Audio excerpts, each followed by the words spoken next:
पीसीएमसीकडून 306 किमी रस्त्यांच्या दुरुस्तीसाठी 243 कोटींची तरतूद.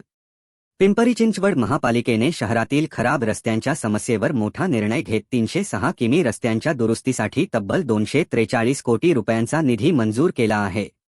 या कामात खड्डे भरणे, रस्त्यांचे पुनरुत्थान, फुटपाथ दुरुस्ती यासह 15 प्रकारची कामे केली जाणार आहे. या प्रकल्पासाठी अत्याधुनिक तंत्रज्ञानाचा वापर करण्यात आला असून शहरातील जवळपास 1700 किमी रस्त्यांचा सर्वे करण्यात आला आहे.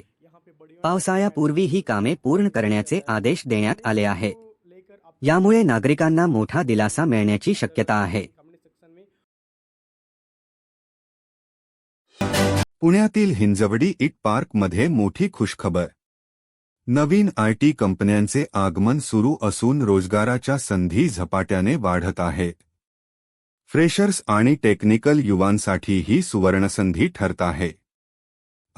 सॉफ्टवेअर आणि डेटा क्षेत्रात मोठ्या प्रमाणावर भरती सुरू आहे. यामुळे पिंपरी चिंचवड महानगरपालिका अर्थव्यवस्था आणखी मजबूत होत आहे.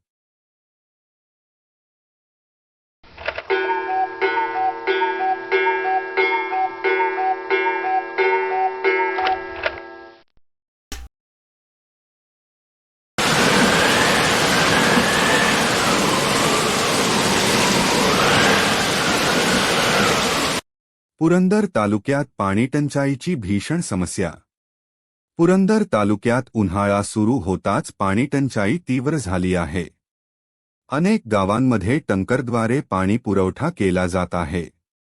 शेतकऱ्यांना शेतीसाठी पाण्याचा तुटवडा भासत असून जनावरांच्या पाण्याचाही प्रश्न गंभीर झाला आहे.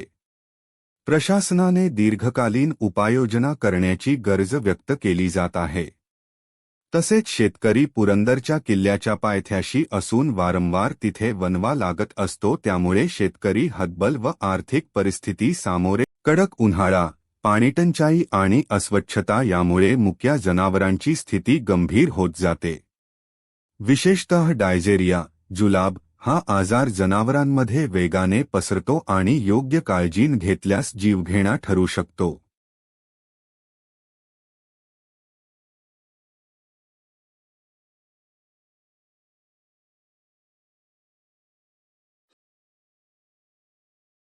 पुणे एलपीजी सिलेंडर डिलिव्हरी 96 तासात करण्याचा आदेश असतानाही शहरात पुरवठा कमी पडत असून हजारो बुकिंग प्रलंबित आहेत.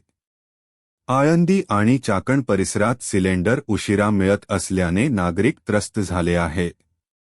दरम्यान काही ठिकाणी एजन्सी व डिलिव्हरी बॉय मार्फत सुमारे 3000 रुपयांना सिलेंडर काळाबाजारात विकले जात असल्याचे आरोप नागरिकांनी केले आहेत.